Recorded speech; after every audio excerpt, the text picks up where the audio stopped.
Thank you for your patience. I think we'll begin and let others join when they can.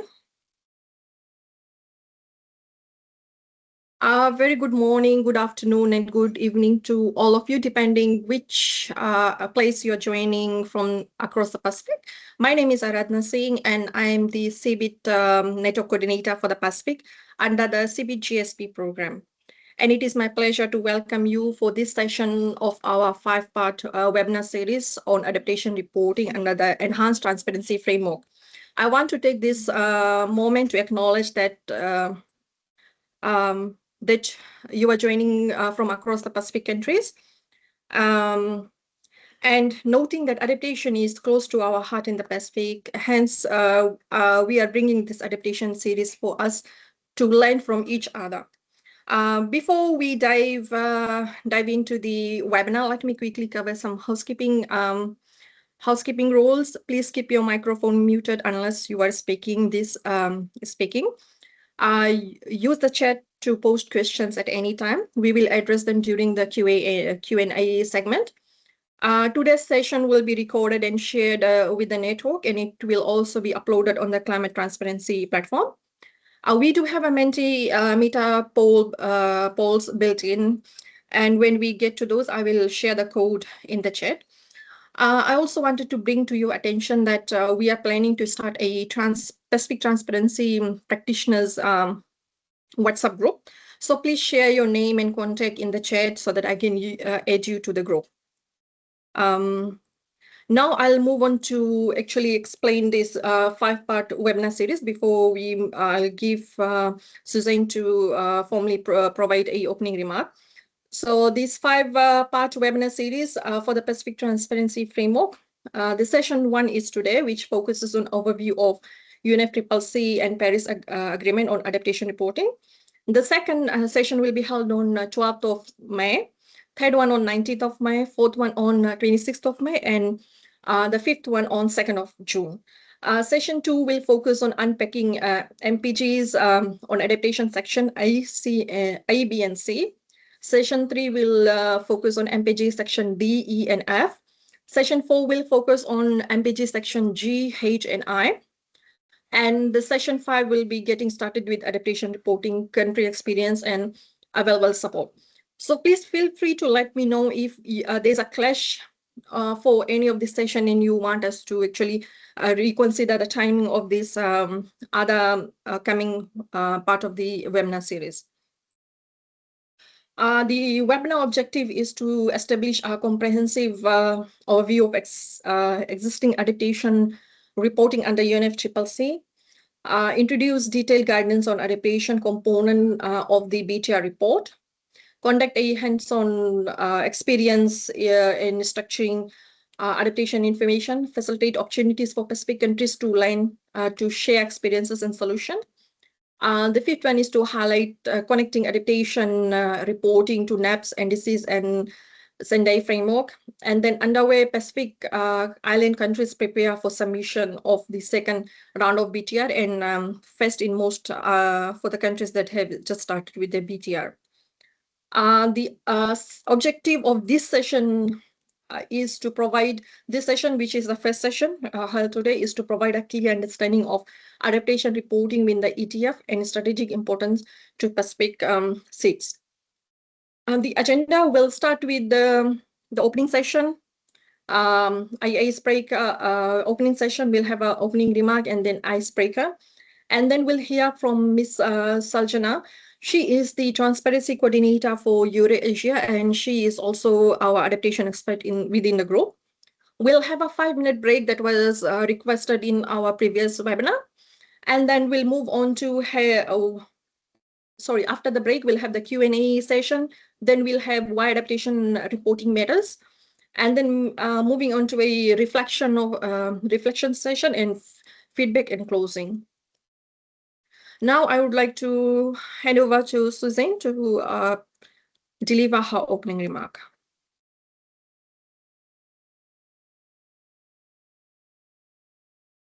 Suzanne, you're muted.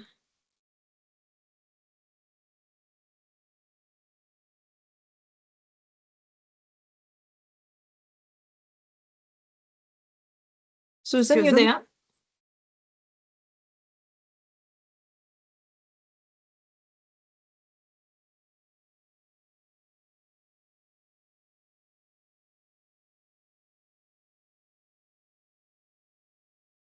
Susan, can you hear us?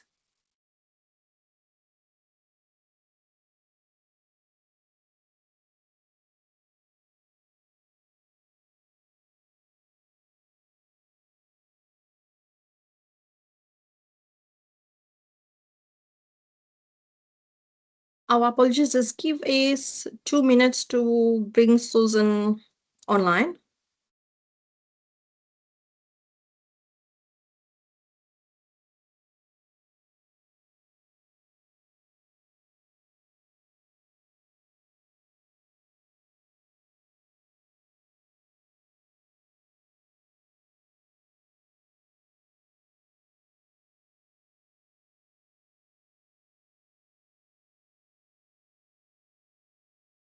Apologies, Susan will be back in a few minutes. There's something came up.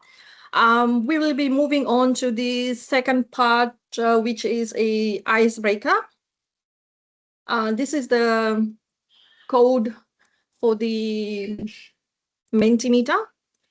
Kindly requesting to please log in while I'll share with you the, I'll open the presentation for the Menti.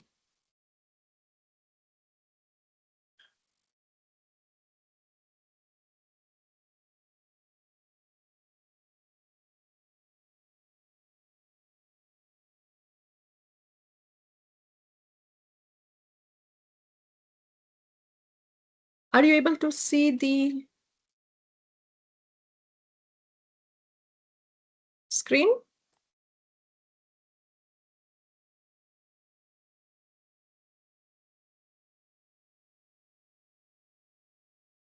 Yes, we can see the screen and the code and QR code, everything is there. So okay.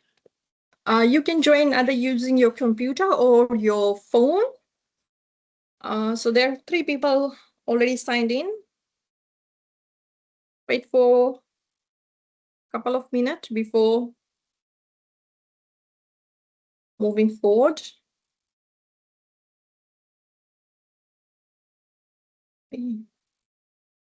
Please let me know if you need guidance joining the Mentimeter.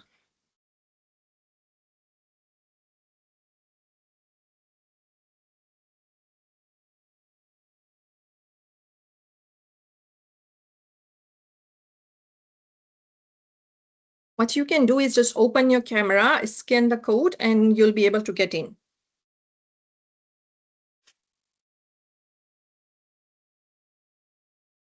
6 people have joined.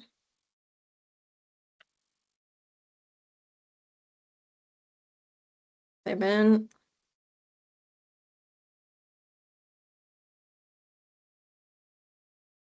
Okay, let me take you to the first slide. The first question is, in one word, what does climate adaptation mean for your country? Just any one word. You can type your answer.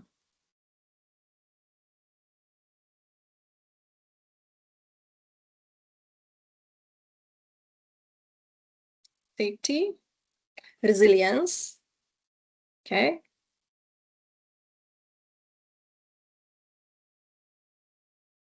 Survival, that's true. Preparation, yes. Sustainability. For Pacific, yeah, it's a sustainability is a important to us. Action, okay, that's true.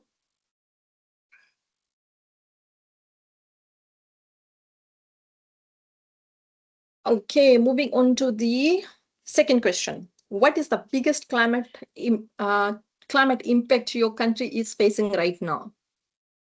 So you must have had in the news, you must have read papers. What climate impact your country is facing right now? Sea level rise,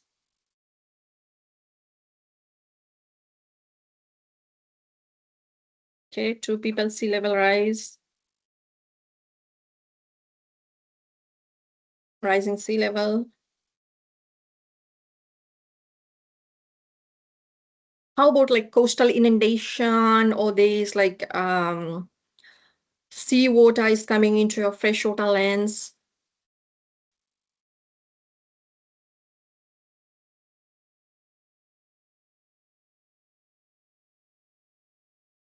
And there's 4 sea level rise.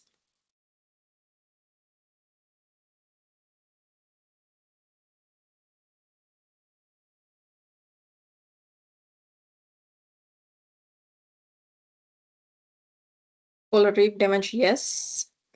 So there'll be coral reef damage. There can be coral bleaching. If you are, if you are living near the coast, you might see some few fish that you used to find in abundance. Maybe they're not there any longer, or you can't see at all those kind of fish. Coastal erosion, yes. Crop restoration. Okay.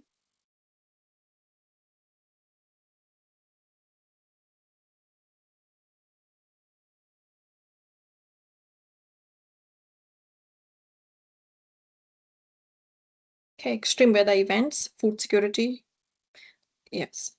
Okay, moving on to the third question. How confident is your country in reporting adaptation information in your BTR? Either it's your first BTR or your second BTR. How confident are you that your country will be able to report on adaptation in BTR? Confident? That's good. Okay, 2 people say confident.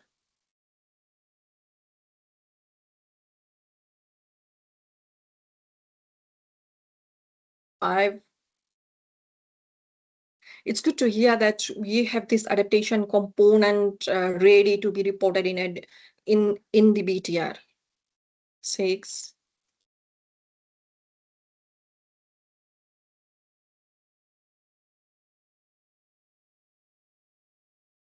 Okay, so those were 3 questions for you, just as icebreaker to think of to think something on how we are reporting on adaptation, or how climate change is affecting our region. Now moving on, let me share my slide screen again.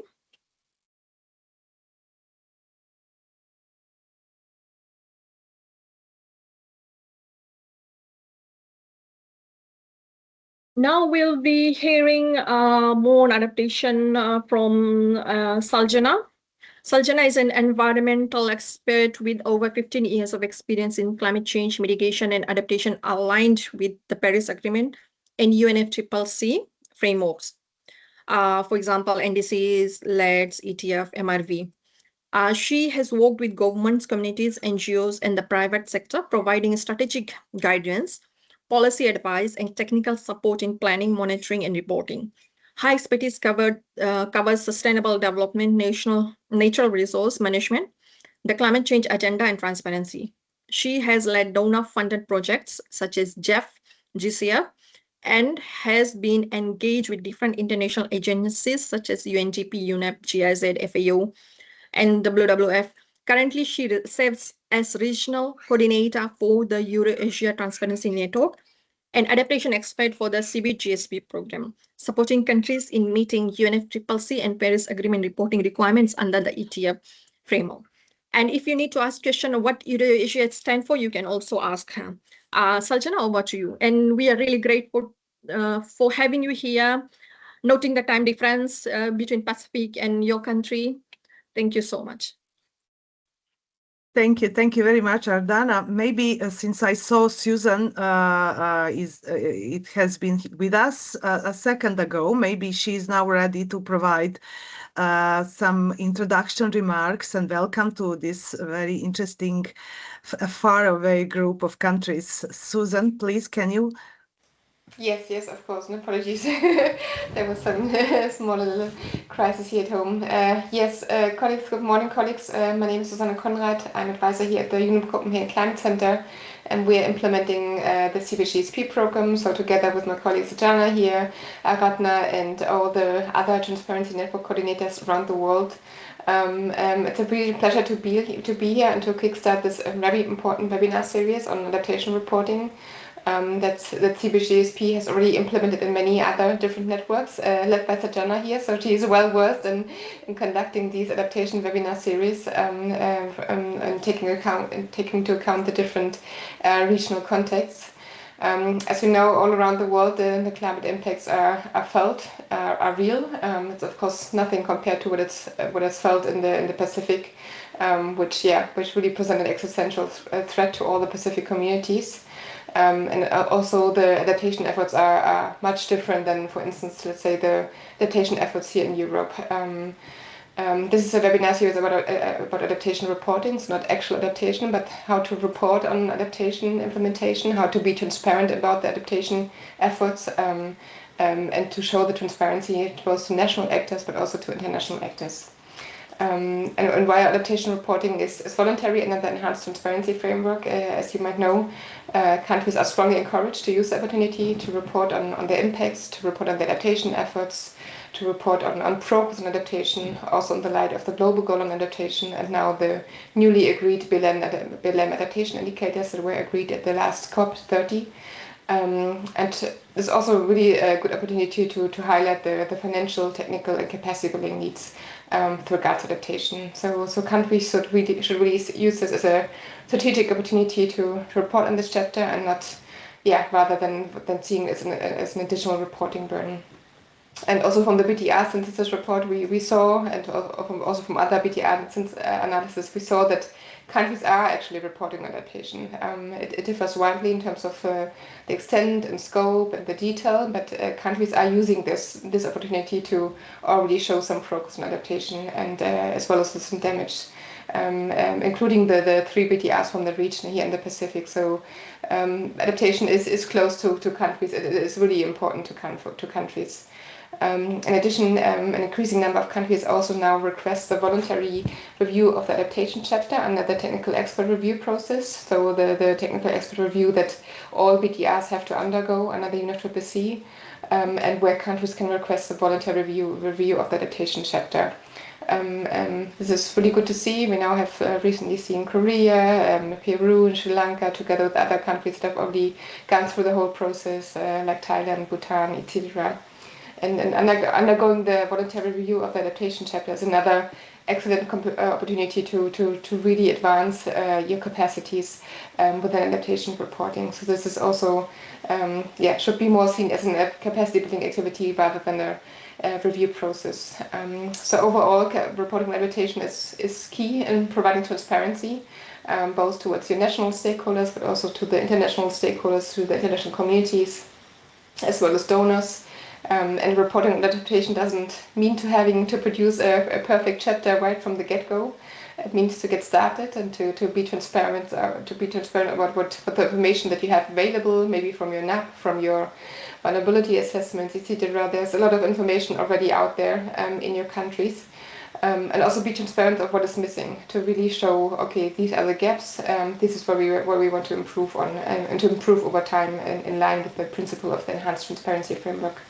We also know that the MPGs for adaptation, they are not ideal. They're also not the clearest and the easiest to follow compared, for instance, on the greenhouse gas inventory chapter. And we also hope that they will be refined in the MPG revision in 2028. So there's hope. There's also hope for further improvement, but this is what we have. And we hope that with this adaptation webinar series, we hope to shed some light on how to go about adaptation reporting, how to get started, unpacking the MPG provisions in an easy manner for you, and provide some practical steps as well as insights from countries. So we really encourage you to use the series, engage as much as possible. Please ask any question that you might have. You can always reach out to us during the chat, during the webinars, but also if you come to think of any questions, you can of course reach out to us between the webinars and after that. So CBIT-GSP stands ready to support you in your adaptation reporting journey and for enhancing your transparency efforts in generally. So please reach out to Aradna. She is your focal point in the region, and make use of her, and also really make use of the adaptation reporting as a strategic opportunity. And now that we also have the BLM adaptation indicators, of course they will be further refined, but this really provides new impetus to start reporting adaptation and to see it in a global context of global progress towards adaptation. That is so important. So we're really looking forward to this webinar series, discussing with you, engaging with you, also having fun with you. So don't see it as a only serious matter. Satana is a fun and nice person, and don't be afraid to ask any question. I wish us all a good webinar series. Back to you, Satana. Thank you very much, Susan and Aradna. Thank you for this nice introduction of me. So I'm very glad for being today with you, or this night with you, since in my country is night. So however, good morning and good day to all of you. Just to say that this is the 5th webinar series that we are implementing within the CBIT-GSP, and before Pacific countries, we also did the same for the countries of Eurasia, Central Asia and Caucasus, MENA network, Anglophone Africa, Caribbean, etc. So it is an interesting journey to learn more about how to report on adaptation, especially I think for your region, since adaptation is the highest priority for you. We are very much aware how badly your countries are affected by negative climate effects. And we understand completely situation, so we are here to help you at least with this, how to capture all this information, how to find out what are the gaps, and how to find the best way to report your situation in regards to climate effects and adaptation efforts that your countries are undergoing. So these presentations in some moments can be a bit technical, but it's important to stress all aspects of the BTR adaptation part of the guidelines, to be clear on that. And also after this webinar series, you will have all these presentations that you can use as a guidelines when you prepare your actual BTRs or adaptation chapters. And of course, I'm here not just to go through these slides, but also to really discuss with you your real situation and your real problems, and to try to help you and to understand and to solve, maybe to provide some suggestions on how to solve some issues. So let's start from the beginning. About the systems of the reporting adaptation within the UNFCCC and the Paris Agreement.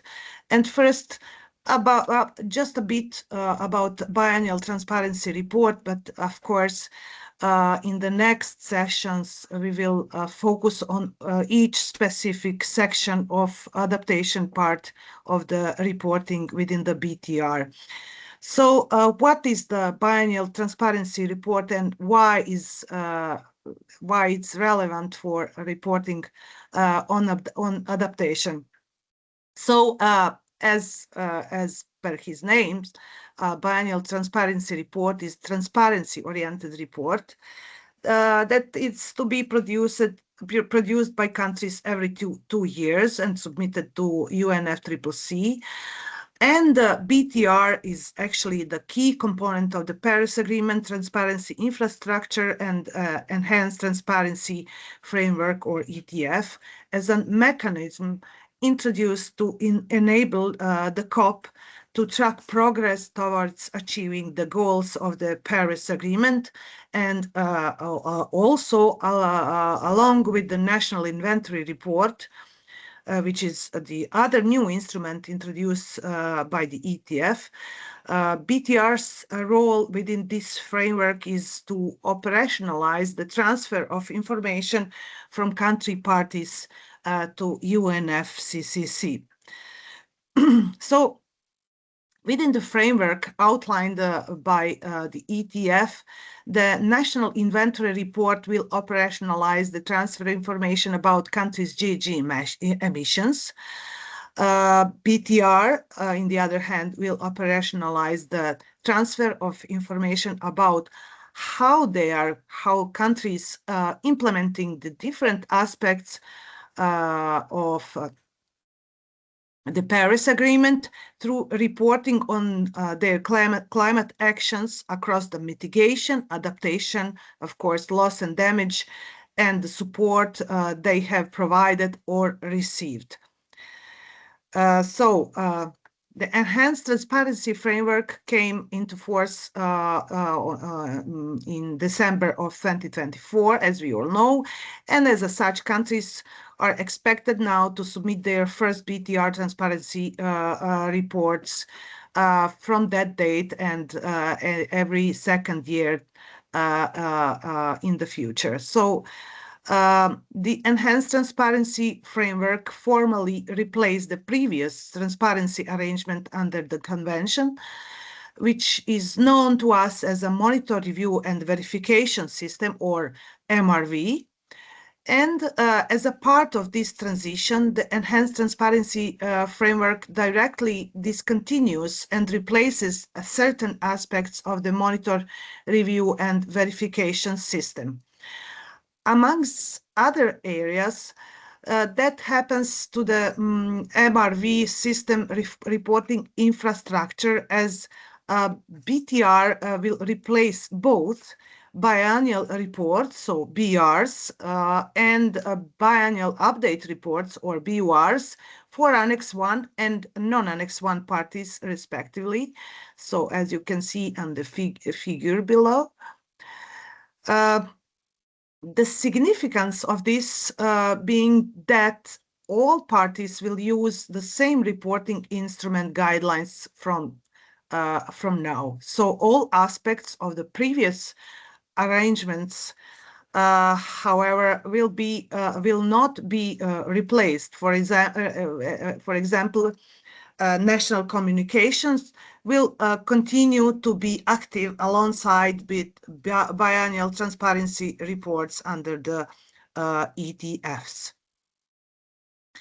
So the fact that new reports under the ETF will be applicable to both Annex 1 and non-Annex 1 parties, so developed and developing countries, represents a significant change from the previous systems, in which Annex 1 and non-Annex 1 parties had different reporting responsibilities, which has been manifested through two reporting formats.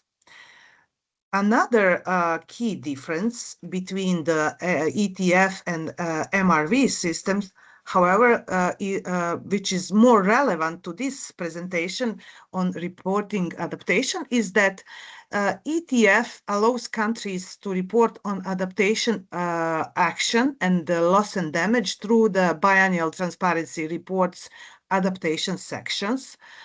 We will be referring to that as a adaptation BTR or ABTR. So this is something that was not possible in the biannual report or biannual update report format, and now means actually that adaptation can be reported on every 2 years. Previous to this, adaptation was only intended to be reported on every 4 years via countries' national communications. So how do countries communicate, or how they report under the UNFCCC? So since 1994, countries have been systematically communicating and reporting to UNFCCC regarding their national situation, for example, in relation to their GHG emissions, their vulnerabilities to climate change and their capacity needs, etc. Then on the actions they had taken to implement the convention, like how they are planning and implementing mitigation and adaptation actions and providing support or receiving support. So the rationale of providing this information has been, and also it's still the same, to provide COP with the information it requires to assess overall impact of the convention's implementation. However, these reports are also vital means for exchanging information about how each country is implementing the convention. In an example, what they're actually doing when implementing convention, and also for highlighting issues, problems, gaps, constraints faced by non-Annex 1 countries. So in the beginning, the process was conducted through the submission of the national communication. However, as the UNFCCC's demand for more specific and more in-depth information on, for example, needs, priorities, plans, actions, it has grown over time, so has the range of the instruments available for communicating this information.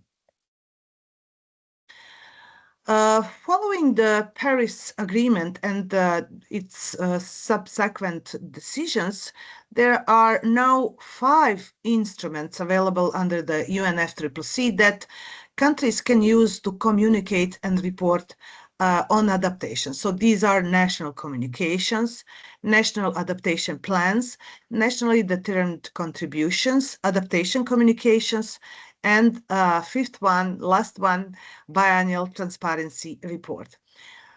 In addition to this, countries can also communicate on adaptation plans through unilateral instruments. For example, instruments that are not associated with UNFCCC system, and the significance of these are national adaptation plans, programs, or strategies, which are essentially the same as a NAP or National Adaptation Plan, but actually implemented unilaterally. So they are not linked with the UNFCCC framework. So what is the communicating system of communicating and reporting on adaptation under the Paris Agreement? The system for communicating and reporting on adaptation refers to how the 5 adaptation relevant instruments loosely work together to facilitate transfer information between countries and UNFCCC, the 5 instruments that I mentioned on the previous slide. So in order to understand how this system works, instruments can be divided into 2 broad groups. First one is planning-oriented instruments, and the second is reporting-oriented instruments. Distinction between these 2 groups, planning-oriented and reporting-oriented, is based on whether an instrument's primary function is to communicate forward-looking or ex-ante information about, for example, countries' adaptation ambitions, priorities, plans, or its purpose is to provide backward-looking information or ex post about progress a country is making towards its adaptation goals, or in implementing its adaptation plans and actions, etc. So under planning-oriented reporting instruments, we most often consider NDCs, its adaptation component, NAPs, National Adaptation Plans, equivalent National Adaptation Plans and Strategies, adaptation communication. In the other hand, reporting instruments for adaptation communication we consider in these both groups, and later I will explain why.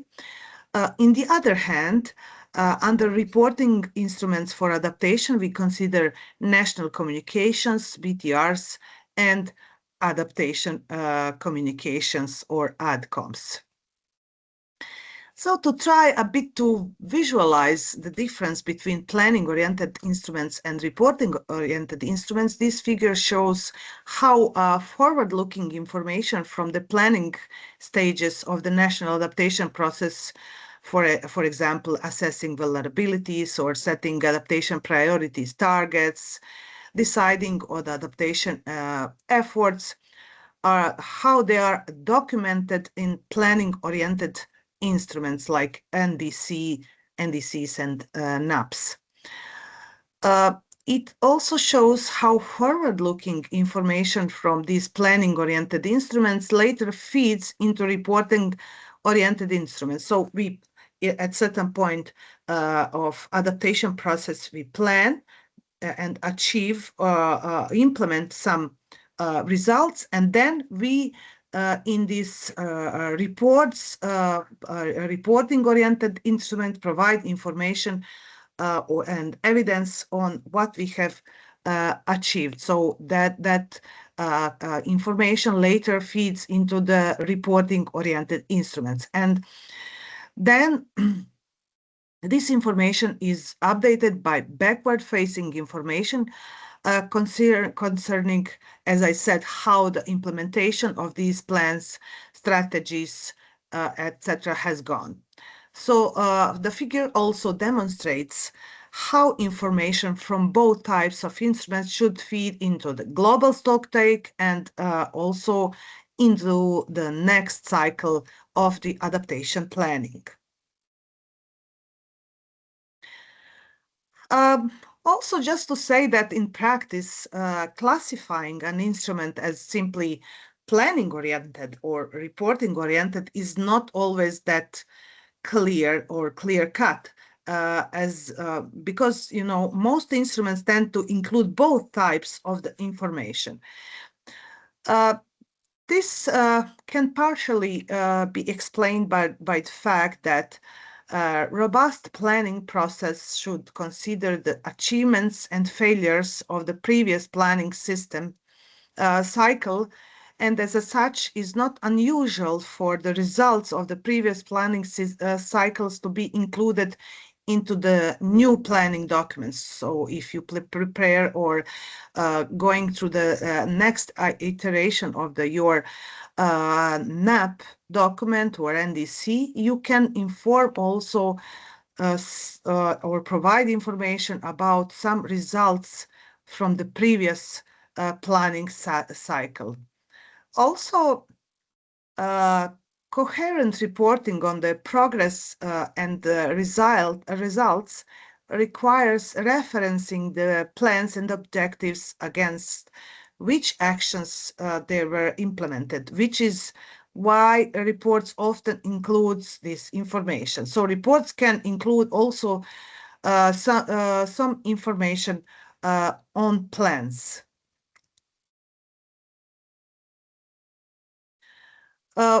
Also, in some cases, the instruments are simply used differently by different countries. So there is certain freedom for countries to use these reporting instruments on the most suitable manner concerning their national circumstances. So I mentioned already that national communications are sometimes used to assess vulnerability, or adaptation communications, sorry.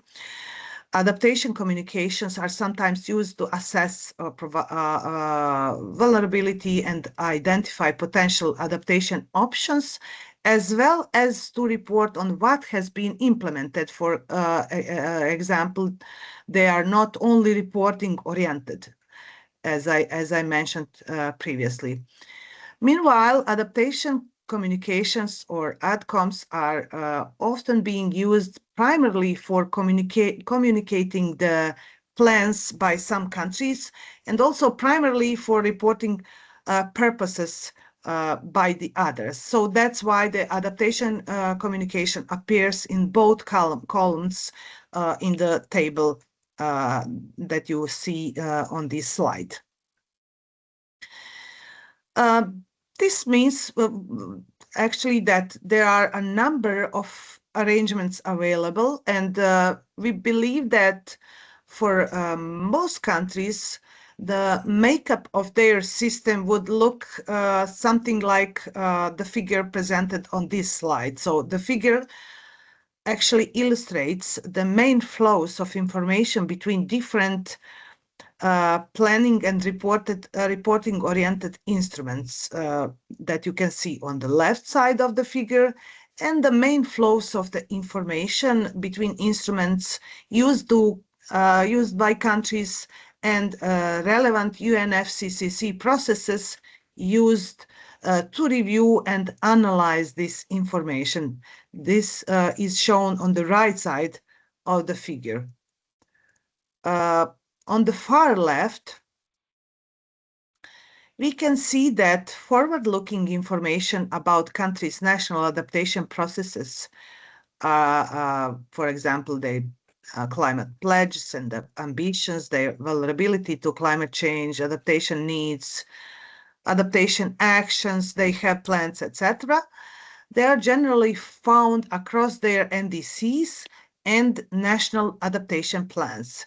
Meanwhile, moving from these instruments towards the reporting-oriented instruments on the center left of this figure, we can see that this forward-looking information from NDCs and NAPs should feed into either national communication, adaptation communications, or biennial transparency report, in which countries providing backward-facing information that inform us about the progress that's being made and what the results of this progress has been.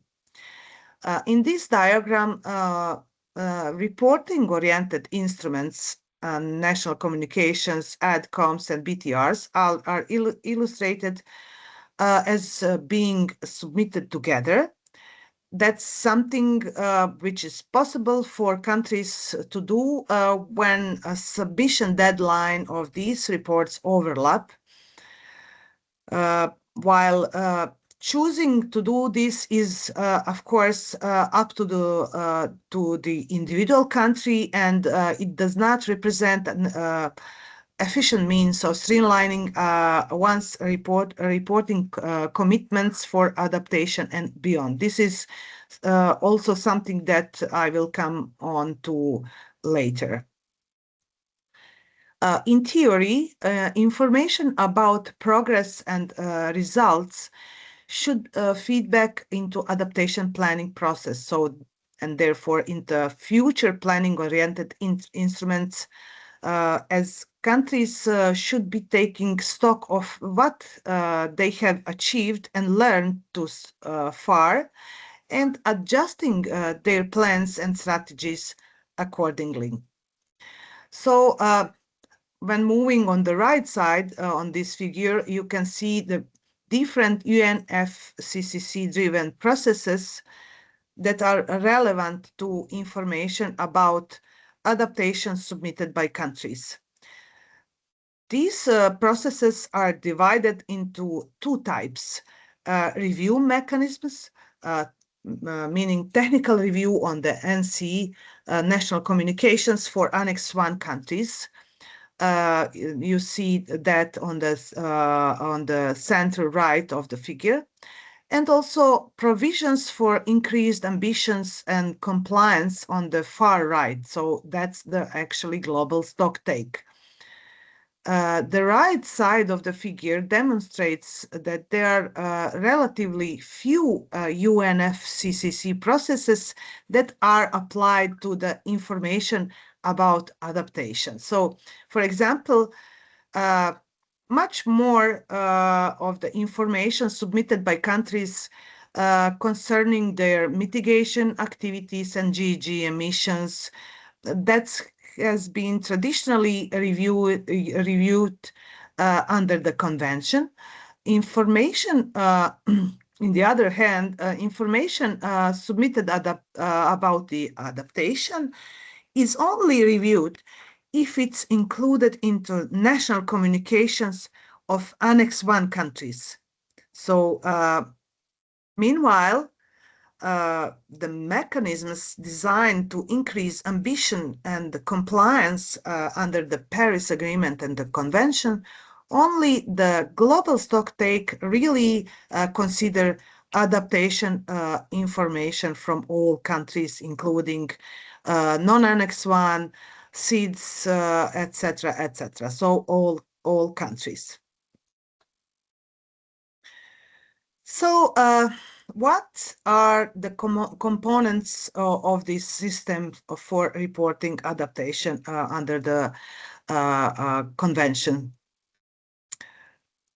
Nationally determined contributions are used to communicate countries' top-level ambitions, high-level goal, commitments under as a flagship actions, etc. So NDCs of developing countries often include information on implementation needs as well. So inclusion on adaptation component is voluntary in the NDCs. So to a different extent, countries also include supplementary information that provides important background information about their national circumstances and vulnerability to climate change in their NDCs. In future iteration of their NDCs, countries also may choose to include information about the progress towards achieving the pledges made or promises made in their previous NDCs. So the communicating adaptation within the NDC is not obligatory, but is highly recommended. So moving to the national adaptation plans, which are used to communicate the process and outputs of the country's NAP process, National Adaptation Planning process, to both domestic and international audiences. So a NAP process is UNFCCC endorsed adaptation planning process, which is designed to assist least developed countries and other developing countries to formulate and implement strategic plans to meet their medium and long-term adaptation needs. So the NAP document, actual plan, is output of this process. The NAP actually is the strategic planning documents and it describes the country's adaptation strategy, adaptation goals, priority areas, proposed and planned actions, etc., and the background context upon which this strategy is based. So also information about countries' national circumstances and the results of assessments of the country's vulnerability to climate change, etc. So it's generally expected that contents of the NAP document should be strongly aligned with the NDC. So priorities, goals, actions in the NDC should be the same or very similar to those in the NAP. However, information in the NAP is likely to be much more detailed than this in NDC. So NDC also provides information like top-level ambition when we talk about adaptation, top-level ambition on adaptation. NAP, as I said, is much more detailed than NDC, and it includes information about vulnerabilities, priorities, actions, which are described in more details than in NDCs, which is typically very brief and more high-level or top-level document. So about the equivalent national adaptation plans and strategies, just shortly, it's not UNFCCC endorsed national adaptation plan. In basis, it's actually perform also largely the same role as UNFCCC endorsed NAP. So in other words, there are still strategic planning documents describe a country's adaptation strategy plan, but only difference is that they are being conducted outside of the UNFCCC process. Usually, actually, these instruments are used by countries that are not targeted by NAP process, like developed countries or some LDC developing countries, etc.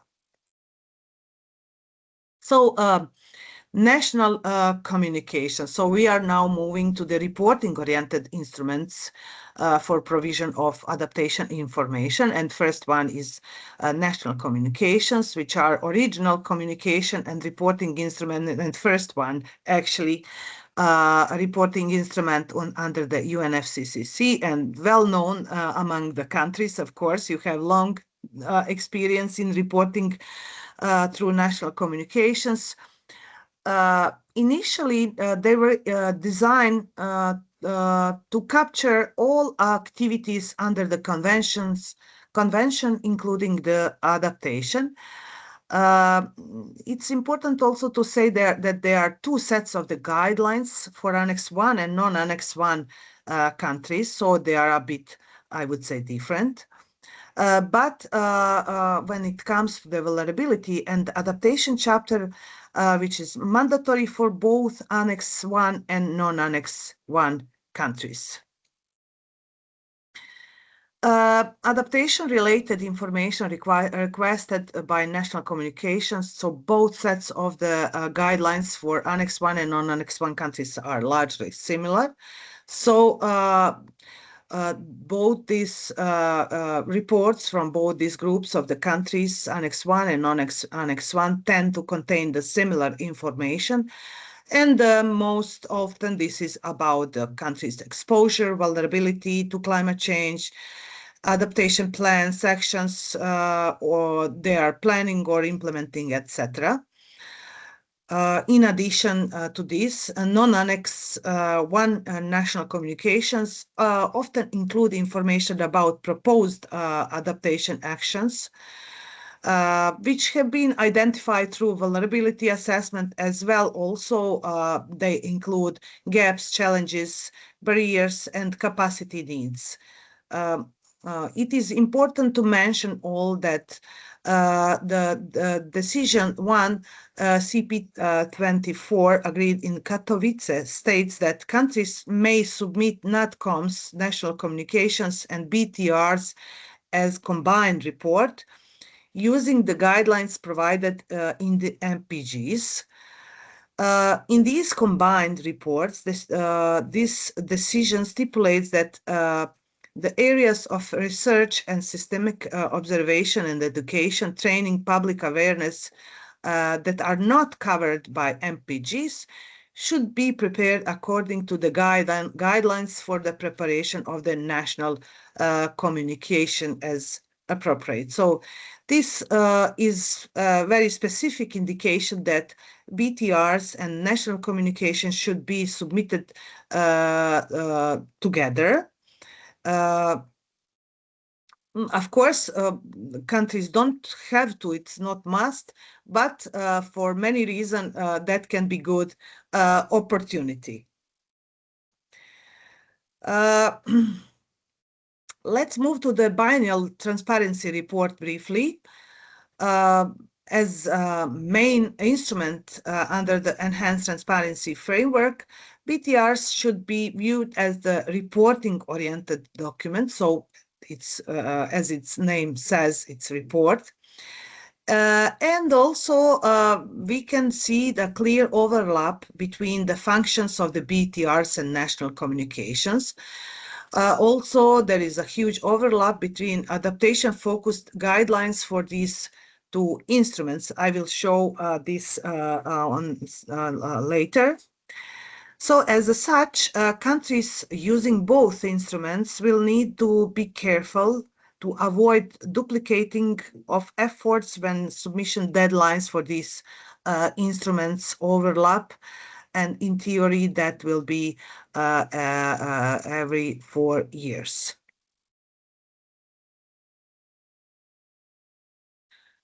I see now some questions in the chat box. I will respond to all of these at the end of the presentation. Now, okay, let's continue.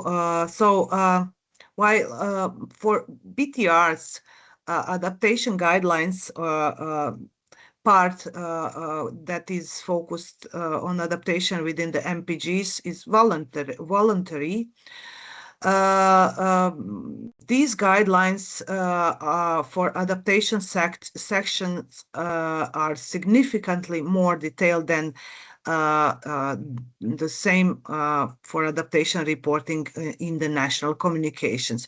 So amongst others, they include extensive guidance relating to reporting on results of monitoring and evaluation of adaptation, and also they place much more and greater emphasis on aspects of the national adaptation processes which missing from many national communications, for example, adaptation priorities and monitoring and evaluation.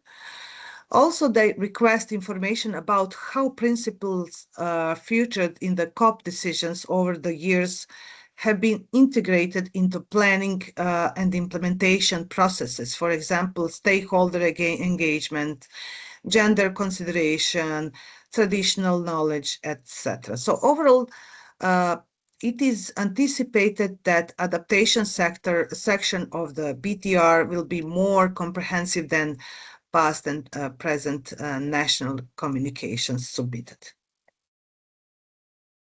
And finally, something about the adaptation communication, which established by Article 7 of the Paris Agreement, with the purpose to increase visibility and profile of adaptation, and to make a balance with the mitigation, then also to strengthen adaptation action and support for developing countries, to provide input to the global stocktake, and to enhance learning and understanding of adaptation needs and actions.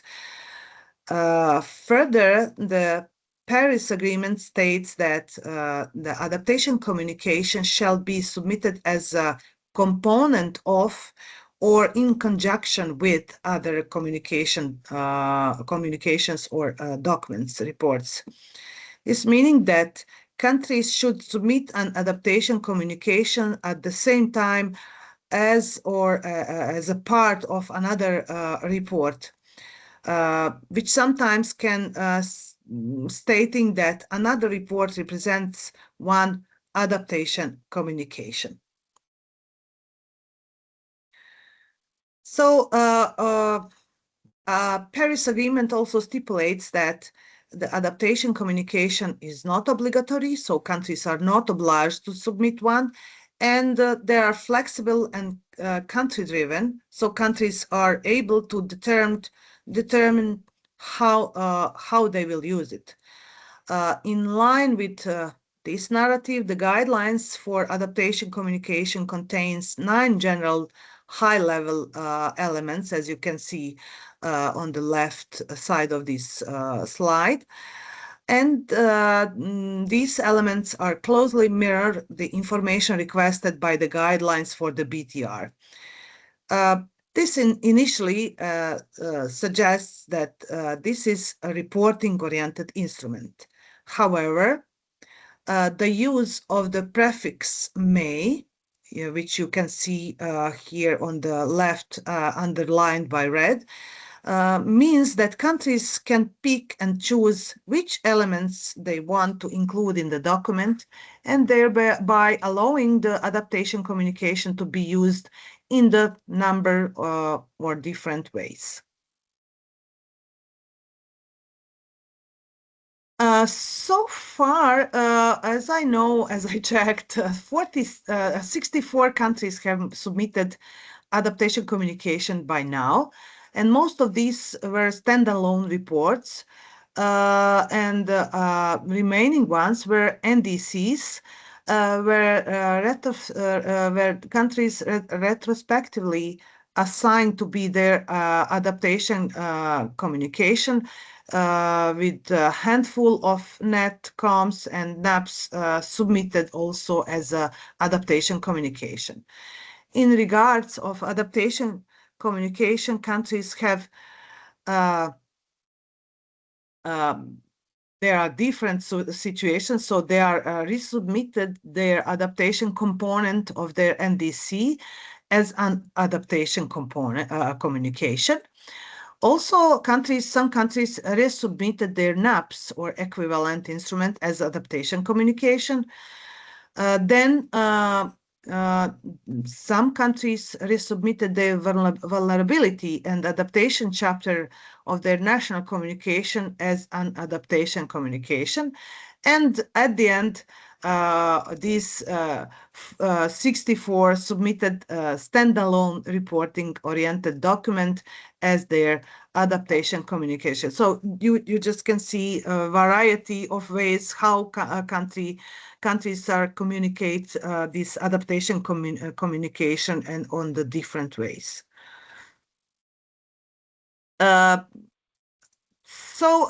When you see this figure on the left,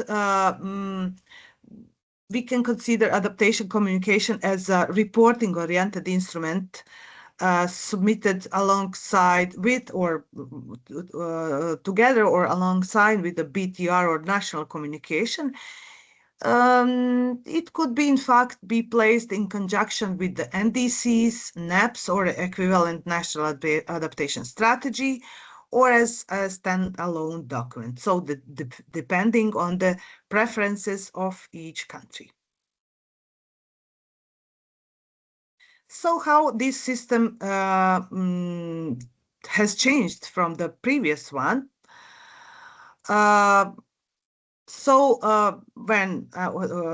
Since this new system came into the force in 2024, it represents a quite significant step up from the previous system. So this is not this was not case for other themes under the convention, like mitigation and support provided, which are already reported biannually against the enhanced standards through the BRs and BURs. The new system for reporting on adaptation oversees the introduction of the 2 new instruments that provide flexibility with regards to how countries report adaptation.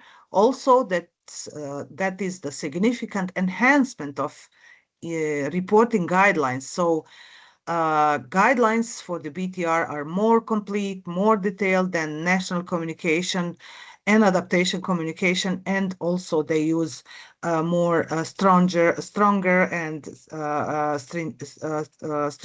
stronger language. Sorry.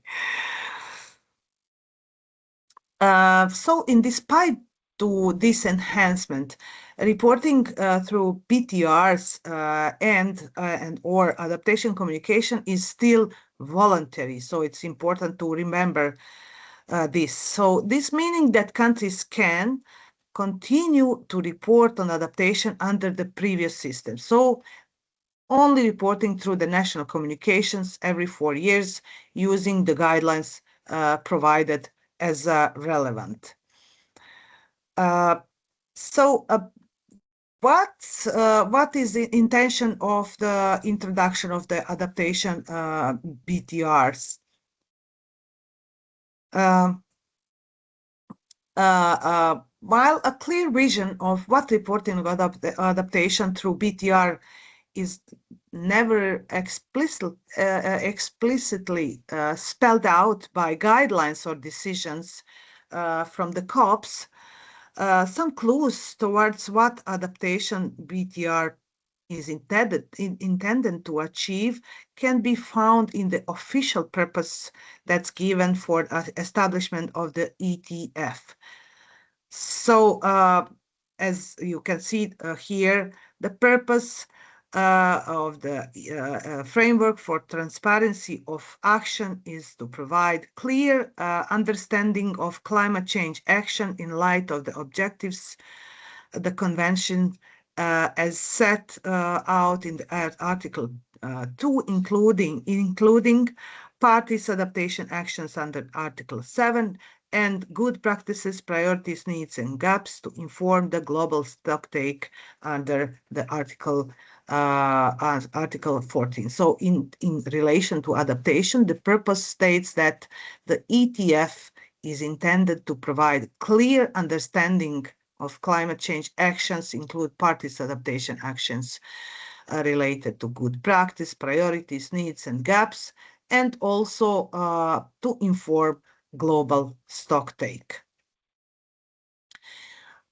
This reinforces the idea that adaptation BTR is intended to have a similar function to the adaptation chapter of the national communication. So it means to provide snapshot of the country's national adaptation process. It should include information about countries' vulnerability to climate change, how it's adapting to this vulnerability, and if any adaptation needs or gaps countries may have.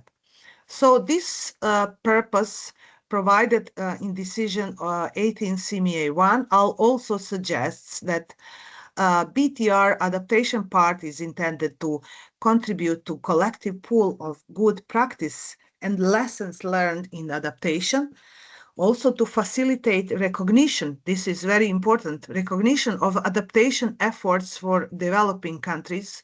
I stress this since I believe this is of the highest importance for Pacific countries. Also, it should contribute to the collective understanding of the status of adaptation at the global and regional levels.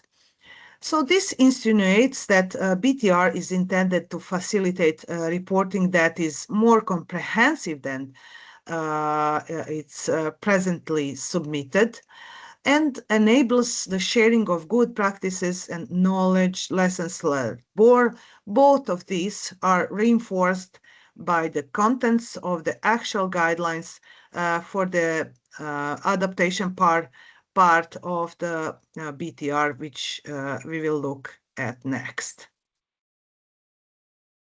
So just overview of the guidelines for adaptation part of the BTR. So in the following sessions, we will go more into the deep. Now just brief. Just to quickly outline that including an adaptation section is one in the BTR is voluntary. So all elements of the guidelines are also voluntary, so countries are not obliged to include everything asked by the guidelines. So also the process of reporting on adaptation is a country-driven exercise. So countries therefore are able to take whatever approach to reporting they desire, including what information countries choose to include and how they choose to include. So the majority requests for the adaptation reporting by the guidelines use the prefix parties should. So this means that parties are suggested to fulfill their request if they can, but they are not obliged to. And also some requests use prefix parties may, which is actually less stringent and means that the request is considered as optional and not necessarily suggested. So let's look what information is requested by the guidelines. So guidelines are divided into the 9 sections from A to I, which serve to divide many requests contained within the guidelines into general areas of the information. As you can see at the top of this slide, it's very clear that these guidelines following the adaptation process for very initial stages. And also titles of each sections can be used as a general guide, so one can immediately get a good indication of what kind of information should be included in adaptation BTR. So as one would expect, the major share of the guidelines are focused on how countries should report on their national adaptation process within the sections, which is defined in the sections to A to F here. So how countries should report on the provisions of relevant background information, national circumstances, climate change impacts they are experiencing, adaptation priorities, plans, policies, actions, and finally, progress made in implementing these plans, policies, etc. So alongside the guidelines for reporting on adaptation, Section G, which is highlighted here, contains guidelines that allow countries to report on loss and damage. So this is the first time countries have a structured guidelines for reporting loss and damage. Then Section H notes that adaptation BTR should also contain information about related activities that support adaptation. For example, guidelines ask countries to report on international collaboration and networking events that countries is involved in, or efforts to strengthen systematic observation systems and research related to adaptation, etc. And finally, Section I does not concern any specific area or related team, but allows countries to include any other information they may find important to communicate. So for now, I have finalized this first part of the presentation. Thank you for your attention. So maybe if somebody wants to ask a question directly, you may raise your hand and ask. Okay, I see one hand raised, please. Oh, kia ora and malolele. Thank you very much for that. I'm dialing in from Ministry for the Environment, Aotearoa, New Zealand. I'm not in the adaptation team. I work closely with the team. So I'm representing them, but getting kind of a intro glimpse into this with Ministry hat on, but also if there's collaboration opportunities with the Pacific thinking in that context as well. I haven't done this reporting before, so sorry, there's a lot more smarter people in the room than me here. So, but I can see, just thinking from the like a New Zealand perspective, we have got a lot of access to data, whether that's through Statistics New Zealand, Earth Sciences within our own ministry.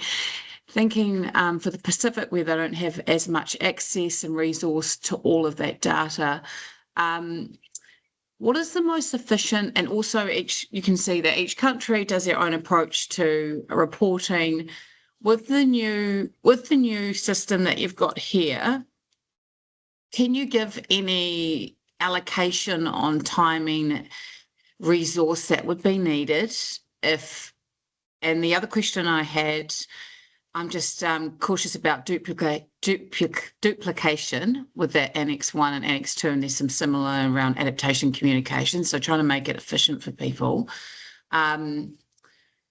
Have you thought about, when you said it's good opportunity to report on some things, but you don't have to, is there any kind of advice on what are the benefits? Why is it good to report? Is this going to benefit you for, measuring your loss and damage? Is it going to, is it a good investment for more financial support? Like, it'd be good if there was some, for people that don't know, like me, what are the benefits there? And then, gosh, I could have a million questions because I'm so new to this. The other thing was, is there guidance that you should kind of stick to what, there was that list of 9 things that you can report on that are voluntary. Should you kind of stick to, say, 4 or 5 consistently so that you can see how things are measured well? And I think it's great that you're doing this every 2 years rather than 4 years. The last question would be, for those countries in particular that are most affected, i.e. the Pacific, that have less resources, i.e. the Pacific, have you gone to the Pacific countries and said, looking at the survey, what works best for you, and do these, is it clear? Like, for example, when you had one table and then it said, you can use your adaptation comms for this and this, I couldn't read that table properly, and it just needed to be a bit more simplified for me. Sorry, there's 5 questions in one. You can answer even just one of those. Hopefully, just one question for you. You asking me about time and resources for preparation of the BTR in terms of data, etc. Just to say, as mentioned many times, the adaptation reporting within the BTR is not obligatory. Yeah. So each country needs to assess own capacities, but also their importance of adaptation for them. So to make certain balance between what is possible within the national circumstances and what is must. But also I know that for most of the Pacific countries, adaptation is the must, is the survival. So I've reviewed some of their BTRs submitted and some other documents, and I see actually the Pacific countries cannot do much in the mitigation, but adaptation, I would say it's much more important to them since it means survival. And in the context of the time and resources, so yes, the time and resources are needed, and when it comes to the data necessary to report, the best source for reporting adaptation in BTR is the NAP. National Adaptation Plan, which frames most of the information necessary to report in the BTR. So that can be great starting point. So just take your NAP and check what you have there, summarize some areas and report what have you implemented, what not, just consider BTR as a report. So report what you have.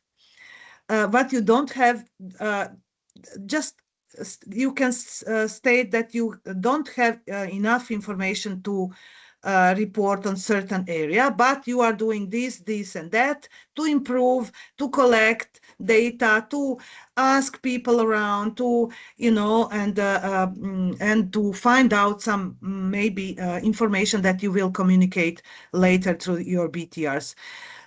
Just to say that some countries also prepare their BTRs using just their national resources, so without outside support by Jeff, etc. So they were like under time burden. So to submit BTR, they did not have received support, etc. So they decided to develop BTR by their own sources, funds, and they succeeded. So it's the first BTR, and the next will be much better. So that's my suggestion. Just report. Don't be the one to say, I don't have resources, I don't have people. I know that developing countries and most of Pacific countries struggling with resources, with the people, etc. It's not easy, but report what you have. About the second question that I captured, duplication of reports, I will speak about that also later, how to reduce the reporting burden, since, as I said, you have now 5 reporting instruments that through which you can report adaptation, but now how to avoid duplication and through one document communicate adaptation information you intended to or you wish to report.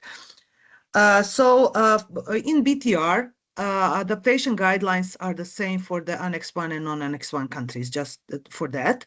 For national communications, also guidelines for mostly guidelines for the non-Annex 1 and Annex 1 countries are the similar. There are some additional information that developing countries provide. So there is a lots of possibilities to how to avoid duplication of efforts. For instance, national communications and BTRs can be submitted together when the deadline for their submission overlaps or comes into the same year, etc., etc. There is also other means which I will talk about later. But now I think we don't have much time. Maybe I hope that I answered some of your questions, and also we will have later question and answer time. So maybe now I could answer some questions from the chat box. Ardana, please. Yes.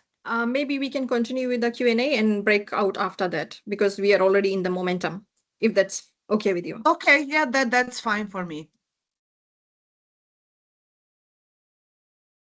So there's another question in the chat. Originally, NetComs had the IPCC guidelines for vulnerability and adaptation assessment. Is there an updated version or any links to IPCC ongoing?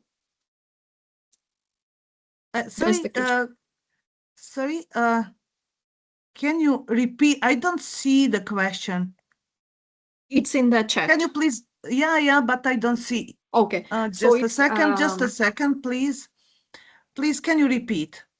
Originally, the NetComs had the IPCC guidelines for vulnerability and adaptation assessment. Is there an updated version or any links to IPCC ongoing?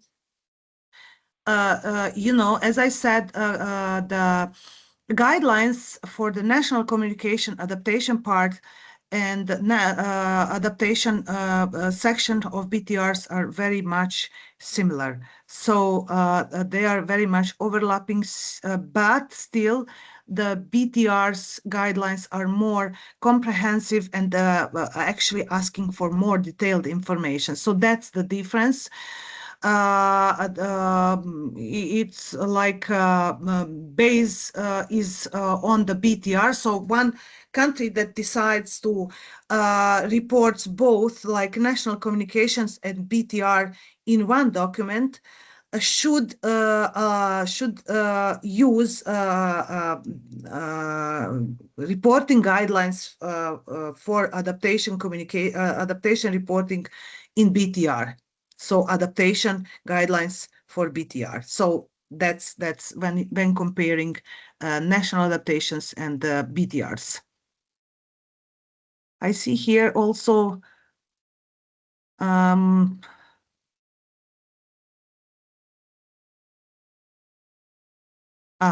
could you please share how much time you think it's good to allocate for all of these reports and timing to allocate for feedback, efficiency tips for using the instruments? As I said, I have a separate presentation on how to avoid duplication, how some good methods, and instruments, how to save your time and efforts for and avoid double reporting, cross-referencing, etc. So I will speak about that separately. Also, the one question, can you please explain what is the good opportunity even if you don't have to, and what are the benefits if your country has restricted resources to be able to assess ROI on time? ROI is what? Sorry, that was my old question. That was okay. ROI Okay. is return on investment. Just seeing Okay. so if there's benefits, what are those benefits? But that's okay. We can move along. I kind of lumped that into multiple questions. We can move on. But yeah. Okay. Thank Just you. some feedback. Anyone else has any questions for Saljana before we go for 5 minutes break?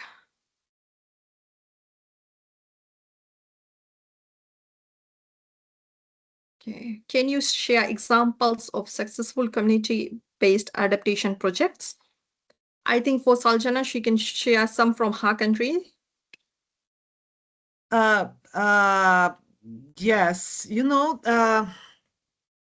yes, I have lots of examples of community-based adaptation processes, but what I would just mention here is like, since climate finance is always like burning issue, so countries and local communities do not have sufficient funds to implement their adaptation actions, also mitigation. But what they did in one country, in several local communities, they developed a specific climate finance tool to assess their at first their circumstances, local circumstances, to analyze vulnerabilities and risks, also to analyze their budgetary possibilities, and based on all these analysis, they restructured a complete budgetary framework in order to streamline finance into adaptation actions. So out of that, local actions on adaptation are increased significantly, even double or 3 times. So some of these local communities, using just that internal tool that actually guided them in finding sources and implementing their adaptation actions, allowed them to implement significantly more adaptation activities than in previous years. That includes flood risk reduction, drought management, etc., many different actions, but mostly it was focusing on flood risk reduction.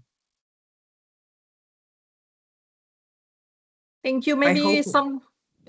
Yeah, thank you so much, Saljana. Maybe someone from the Pacific would like to share their community-based adaptation project. I know there are few ongoing in each countries. If someone wants to share.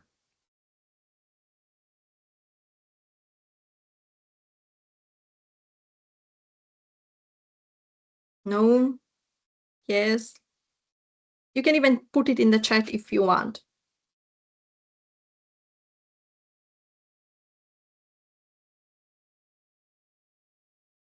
Okay. Moving on, anyone else has any questions?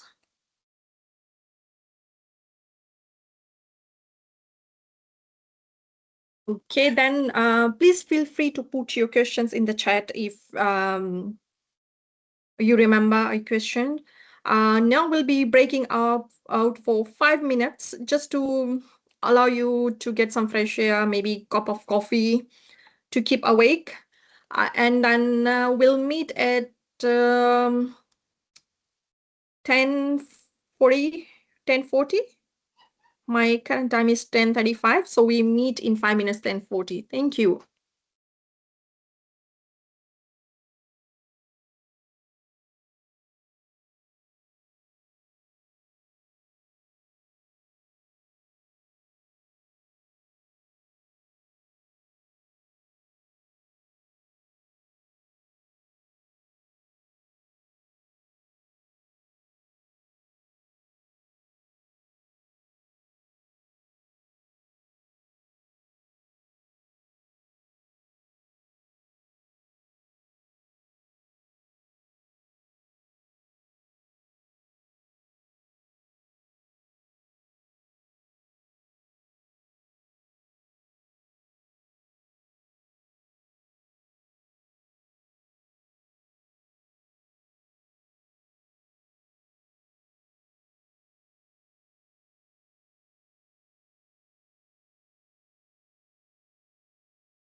Welcome back.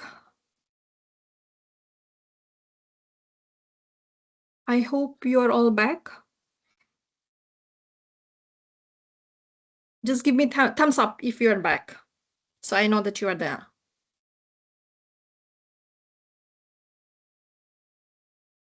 Okay, 3.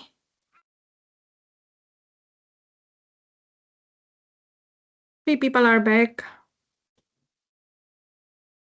Okay, 4, 5, 6. Yes, we can start, Sultana. On to the next session. You are muted, Sultana.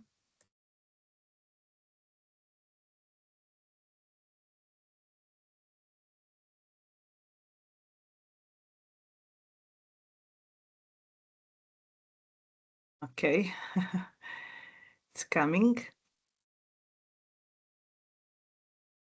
Oh, this is the first slide, so I will go quickly through this.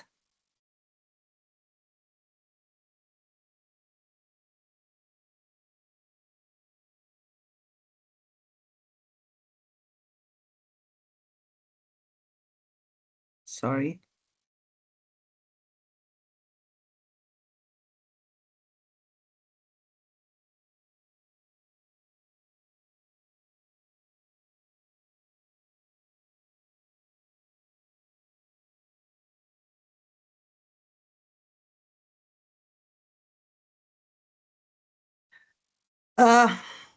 Okay,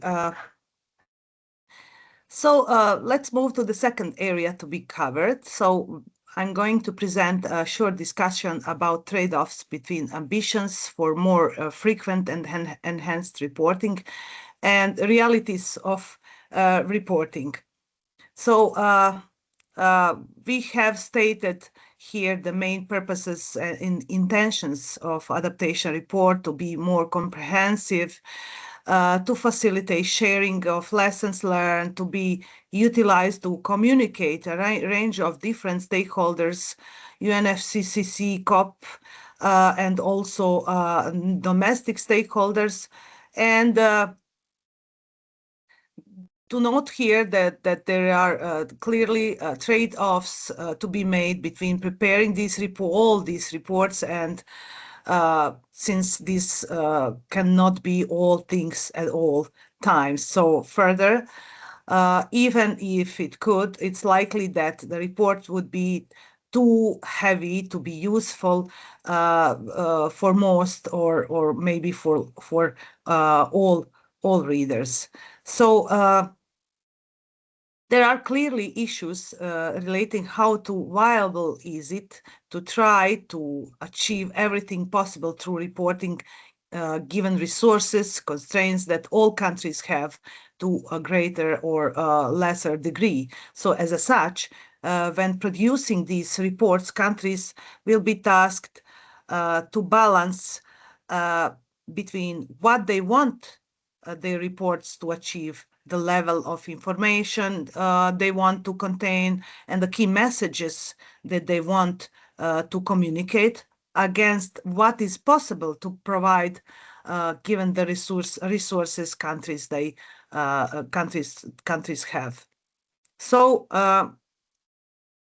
also, I would like to talk about some mechanisms for reducing duplications of efforts and undue the burdens when reporting your adaptation. So for majority countries, reporting through every available reporting-oriented instrument separately is really, for example, national communication, adaptation communications, etc., will constitute a significant burden that has a relatively little payoff. So as such, where appropriate, countries can reduce this burden by taking advantage of the significant and obvious synergies that I already mentioned previously, some of them, synergies between these instruments. So most obvious means of doing this would be to combine these reports when the submission timetables align. So In other words, submit one report that serves or represents as two or more instruments. So for national communications and BTRs, this should happen in theory once every 4 years. Combined submissions, including the adaptation communication, and then it will depend on how country chooses, to use its adaptation communication and when it decides to submit it. So cross-analysis of the guidelines for instance, national communication, adaptation communication, and BTR that is conducted by Adaptation Committee visualize here the significant overlaps in adaptation relevant guidelines for these instruments. And this analysis suggests that countries looking to combine reporting requirements should use the guidelines for the BTR as their starting point, as these guidelines actually have the greatest coverage across all relevant areas of information. So, in fact, the only thing missing, according to this analysis, are guidelines for providing information about implementation and support needs of developing countries, and guidelines for providing information about how adaptation actions is contributing to the objectives of other international frameworks such as SDGs, Sendai framework, etc. So countries that want to include this information in a combined reports would need to report on these areas using the relevant guidelines for other instruments, but core guidelines are BTR. So in the case of the two areas mentioned, this would be guidelines for adaptation communication.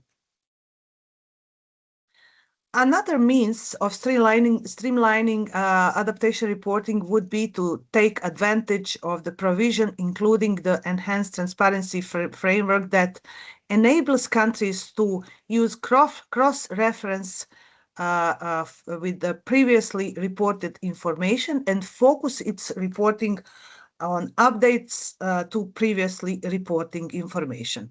So under the ETF, this provision is only applicable to information related to adaptation. It is also significant, however, as it provides countries with effective means of reducing quantity of information they need to include in actual BTR document without necessarily leading to some information being lost. Cross-referencing would most obviously apply to previous UNFCCC reports and could be used, for example, to refer to the results of climate change projections, vulnerability assessments, for example, in national communications, when these projections and assessments still represent the latest projections and assessments available to the reporting country. So in other words, they have not been updated since the national communication in question was published. However, there is no reason why countries cannot also use cross-referencing more generally through hyperlinks, for example, to direct readers to other documents and resources that contain additional or relevant information not included in the main report. In fact, this possibility represents an efficient means of providing certain stakeholders with specialist information. They may be too long or too technical to be included in the main document. Just to say that one country that I know and I've seen their BTR, they just, for adaptation chapter, for instance, they just put reference to their national adaptation plan. And that's just one sentence. So one sentence representing all adaptation chapter in their BTR. So we have also that kind of the cases. However, for this to work well in practice, the resources that readers are directed to actually will need to be in the same language as the original report, and also online and publicly available.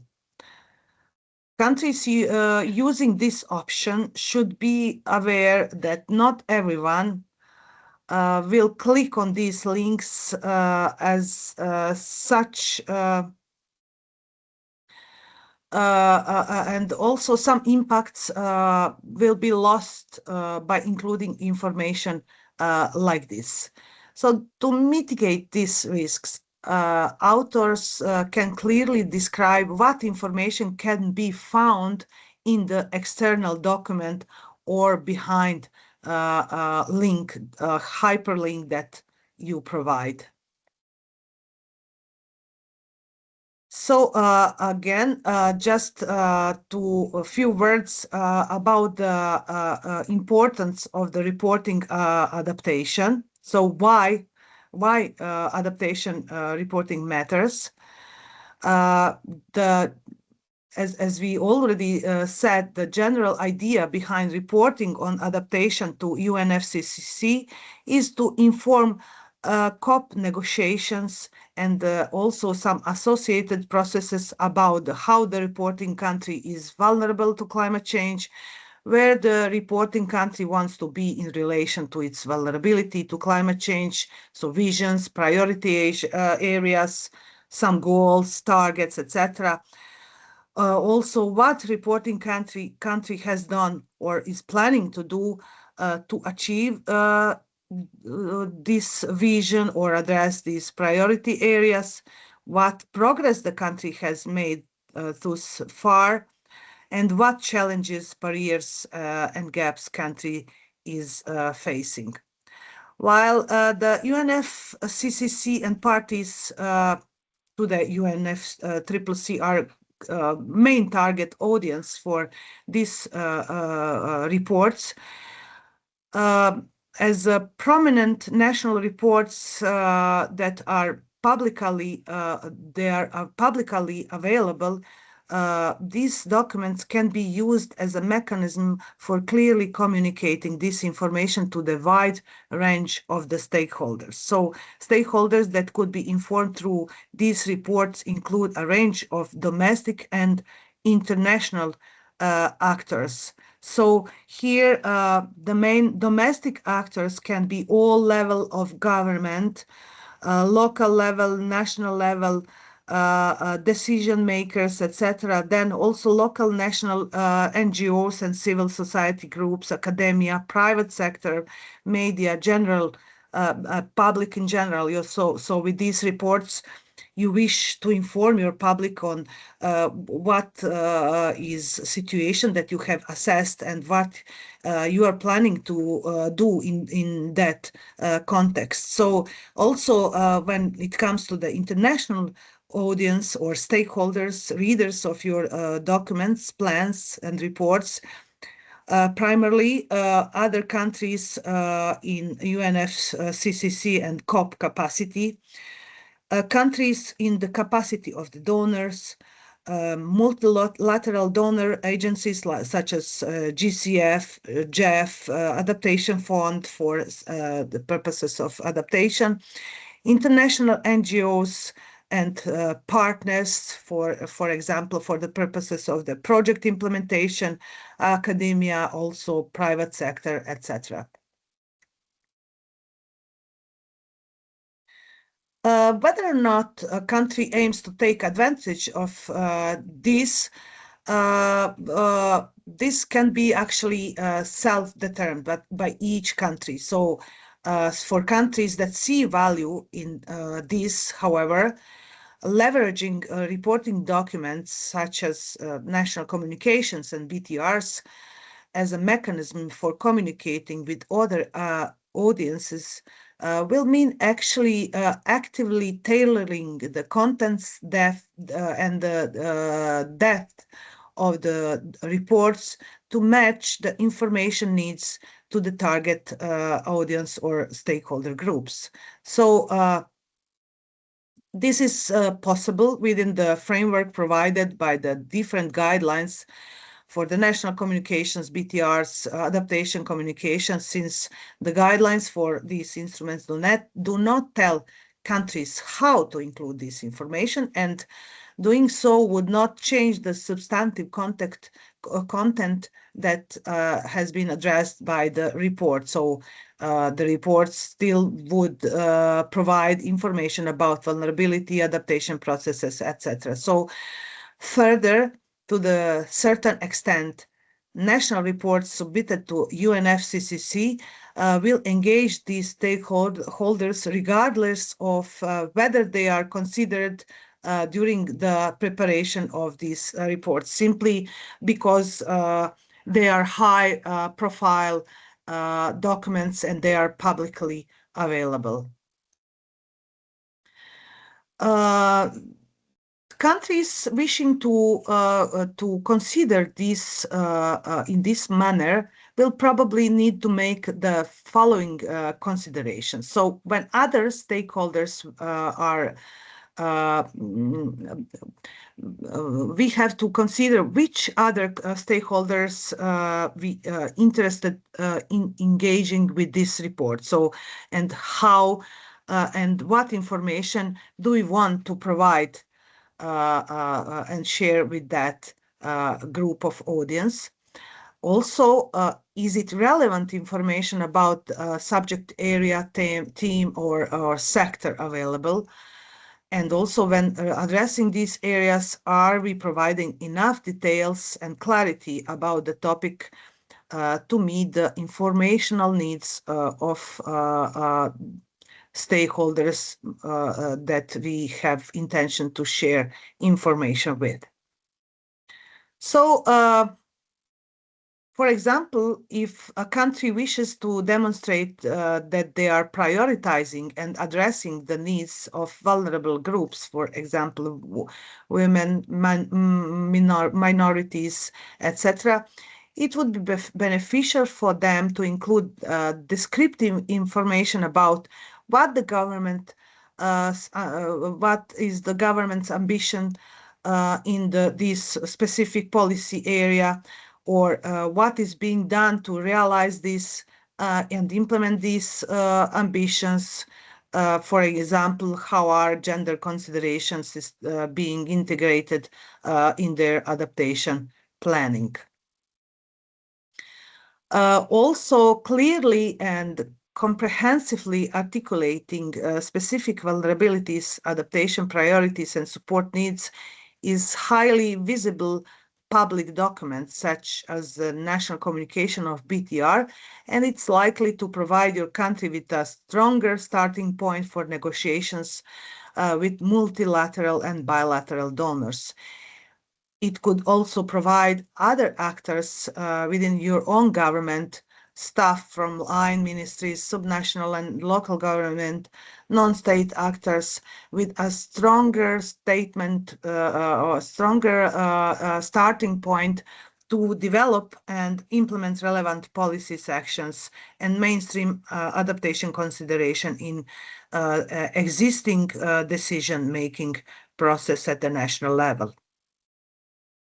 In addition to reaching wider stakeholders, as mentioned in the previous presentation, reporting on adaptation also has potential yet important role in contributing to the collective pool of knowledge and good practice, facilitating recognition of adaptation by developing countries, and furthering actually our collective understanding of the status of adaptation at national, global, regional levels.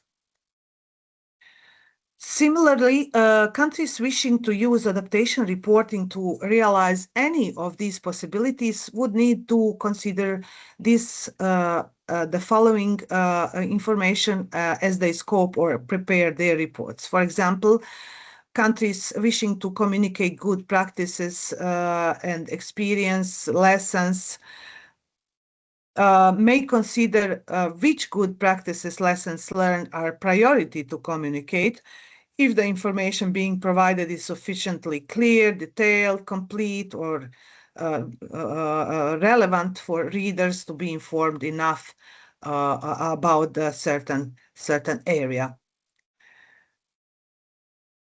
Just a brief overview, since we are already over time, a brief overview of adaptation reporting in Pacific. So here is a really overview with some really dense information about reports from the Pacific countries. In general, they and you actually report on adaptation priorities across the water, food, health, infrastructure, ecosystems, and disaster risk reduction, while also Pacific countries are integrating social inclusion, governance, and loss and damage. For example, also Vanuatu stands out for its broad coverage, including climate justice, also human rights, and locally led adaptation. Also, there are some cross-cutting themes like disaster reduction and management in Fiji, Nauru, Solomon Islands, Tonga, Tuvalu, etc. Also, governance and policy framework is covered or reported by Nauru, Palau, Vanuatu, social inclusion and equity, also loss and damage explicitly has been mentioned in reports of Narau, Tuvalu, Vanuatu, and some emerging areas like climate justice, as I mentioned in Vanuatu, cultural heritage, and knowledge system are reported by Fiji, Marshall Islands, Palau, Vanuatu. Also finance, trade, and economic development, Palau, Vanuatu, and meteorology and climate information surveys also by some countries. In general, Pacific Island countries report adaptation priorities across a wide range of the sectors. So to make sense of this diversity, I grouped them into 5 basic pillars of reporting under the Paris Agreement. So there are some core sectors where countries constantly highlight water security, food, agriculture, health, infrastructure, meaning human settlements, specifically for the Pacific. Also, there are everyday systems most directly impacted by climate change and therefore central to adaptation planning in your area. The second pillar can be ecosystems and biodiversity. Most of the countries are stressing and reporting on the priorities, including marine and coastal ecosystems, forestry, fisheries, invasive species, biodiversity protection, etc. These areas reflects Pacific reliance on the natural resources and vulnerability of ecosystems to the climate system. Then the next pillar is risk reduction and resilience. So disaster risk reduction is most very often reported. Also includes information about management and its strong team across all countries in Pacific. Linked to this are also information on investments in climate resilient infrastructure, meteorological services that provide early warning and preparedness. Next is governance and policy. Several countries from your region emphasize governance frameworks, clear governance frameworks, climate policy, finance, trade and economic development and its relation to adaptation. This actually shows recognition that adaptation is not just technical, and it requires strong institutions and also policy coherence. The next pillar I recognized there within the Pacific countries is social inclusion and equity. Many reports from the Pacific highlight gender, vulnerable groups, indigenous people, youth, people with disabilities, etc. And some countries also stress cultural heritage, climate justice, loss and damage, of course, underscoring the human dimension of the adaptation. So there are some also emerging areas like climate justice and human rights, land cultural heritage, economic aspects like finance and trade.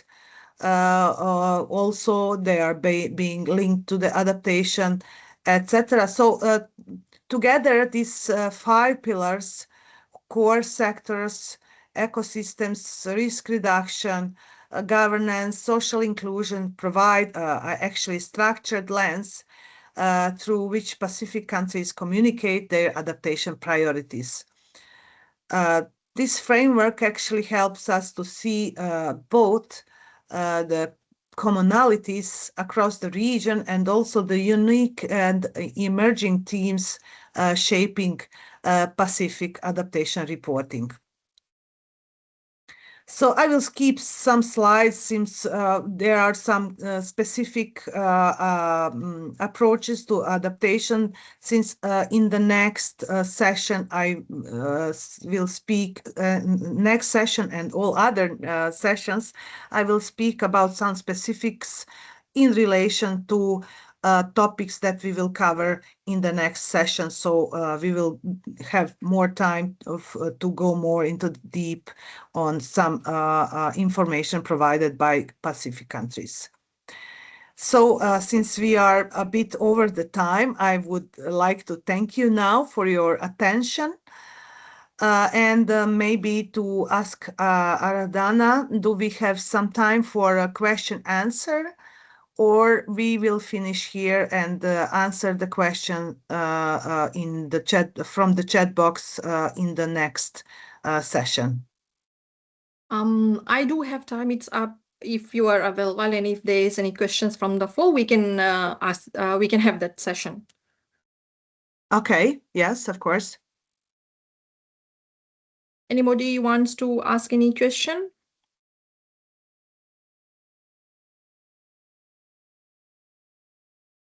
No.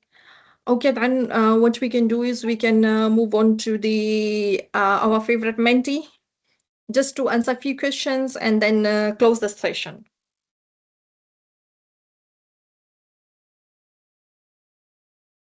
So for the mentee, the code remains same. This is the code. 74463287, the one that we used before. And you can also scan the barcode. So we have 10 people there. This is a short question.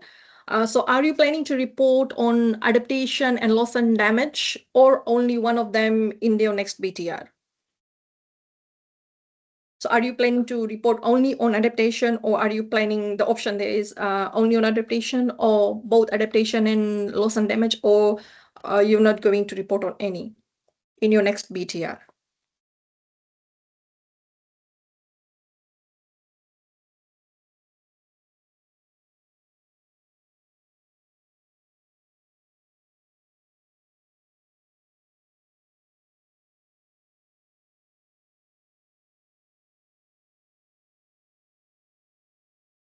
Okay, we have one on adaptation, one on adaptation and loss and damage both.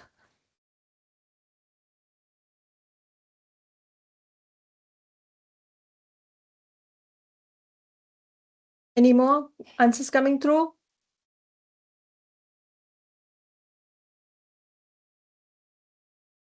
Maybe if you are not sure, then we can move on to the next question. Okay, 2 on both.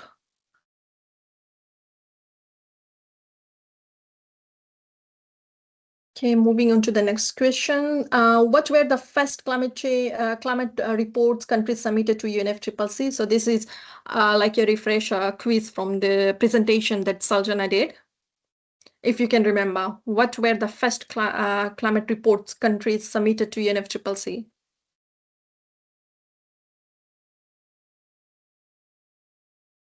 Any guesses? Was it national communication, biennial update report, or GHG inventory? Okay, 2 people got national communications. Let's see. 3 people got national communications. It seems like we had some good listeners in your session, Saljana. Oh, yes, that's correct. We have national communications as the Yes, first reporting. yes, Speaker. it's correct. Yeah, excellent. Okay, so that's correct. On the next slide, which instrument under the UNFCCC can countries use to communicate or report on adaptation? So the first one is national communication. The second one is nationally determined contribution. In short, we call it NDC. Then we have adaptation communications. We have biennial transparency report, or all of the above. Okay, someone said all of the above. Let's see. Okay, 2 people said all of the above.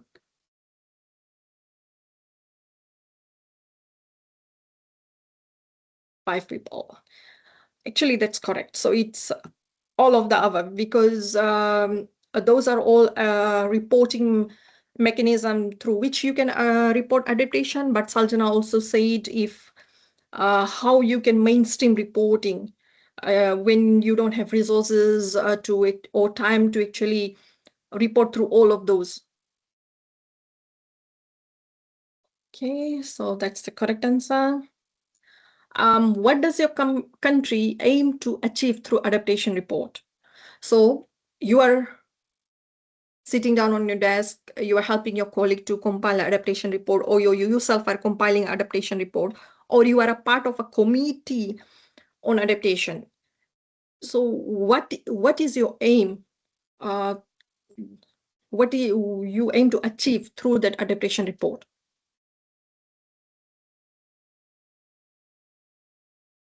Maybe you want to tell the world where we stand in terms of adaptation and vulnerability. We are looking for funding, or we want some capacity building. What do you think?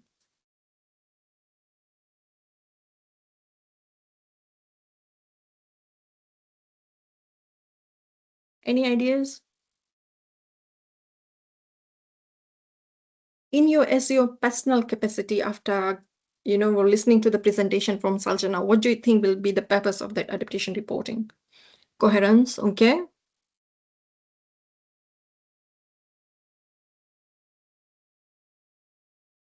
Any other word? The status of how our environment and affects on our people, okay. Communicate climate impact, and we experience an stress agency for support and action, okay. Good one.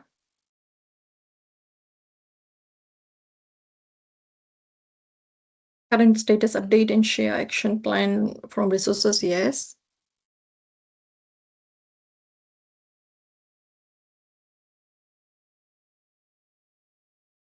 In my personal opinion, I think when we have funds to do this kind of adaptation reporting or vulnerability assessment, it also provides like a framework and also evidence to our own government that where they should allocate their budget or what their priorities should be in their next budget.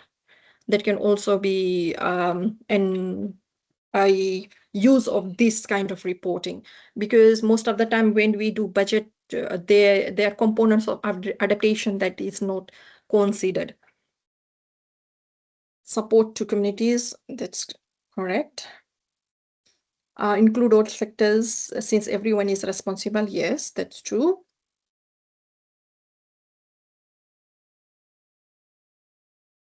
Due to our time limit, I think I'll just end this here. What I also have is just a small feedback question of 3 questions that I would request you to please log in. This is a different code. Just to log in, just to answer these 3 questions, which can help me to be better plan our next session that is coming next week. So if you can please, can you hold on? Can you view this screen?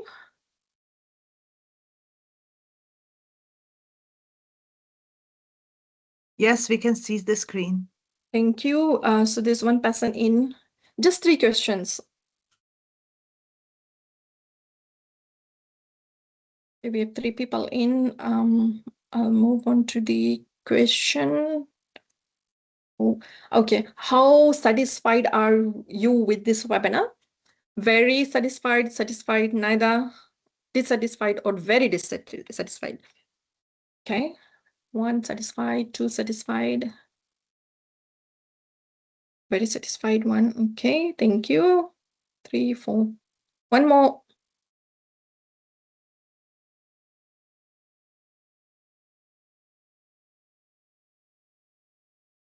Okay, next question is, what is your key takeaway from this webinar? Maybe just 1 word, 1 sentence. What was your key takeaway from this webinar?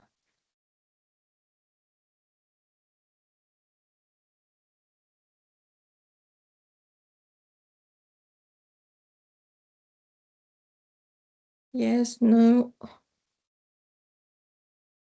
There's a lot of information shared. You need to process it. Walk ahead. Okay.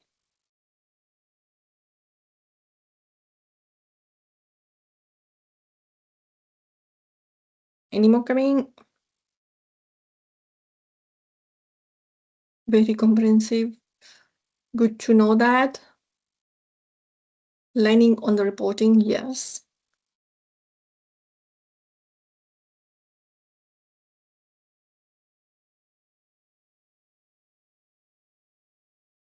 Any more coming, or should I move to the next slide? Okay, maybe the next slide is more interesting to you. What can we improve next time? So for the next session we are going to have is on unpacking the MPG's adaptation section, that is national circumstances, institutional arrangements, impact, risk, and vulnerabilities. And the part C is adaptation priorities and barriers. Examples of reporting, okay. Anything else you want us to improve on?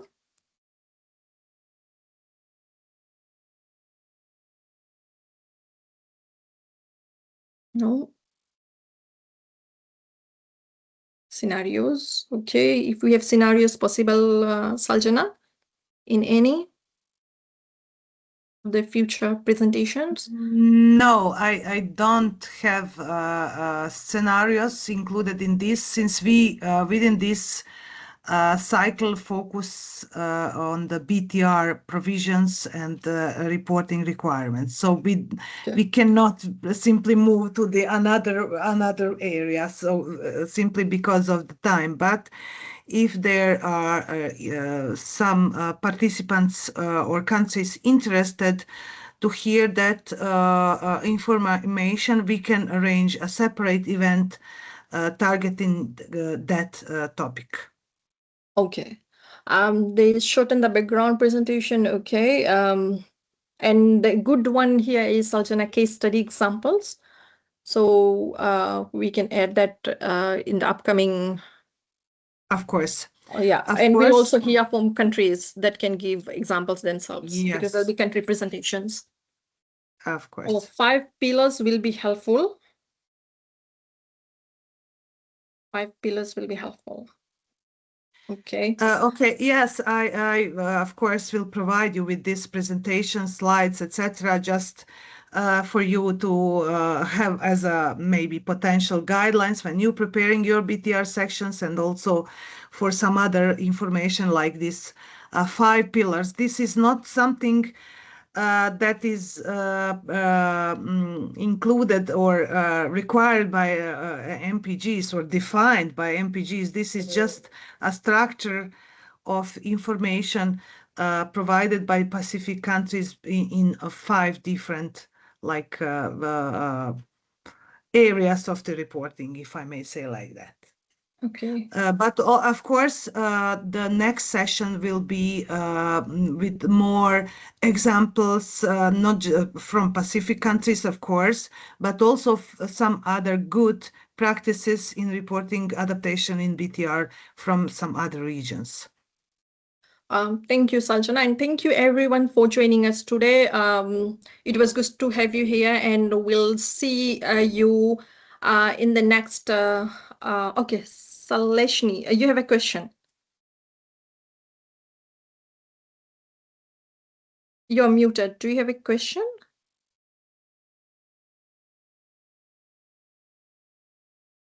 No. Okay. Thank you to everyone once again. And as soon as we have a YouTube link for this webinar, for today's webinar, I'll send you all the link where you can access it.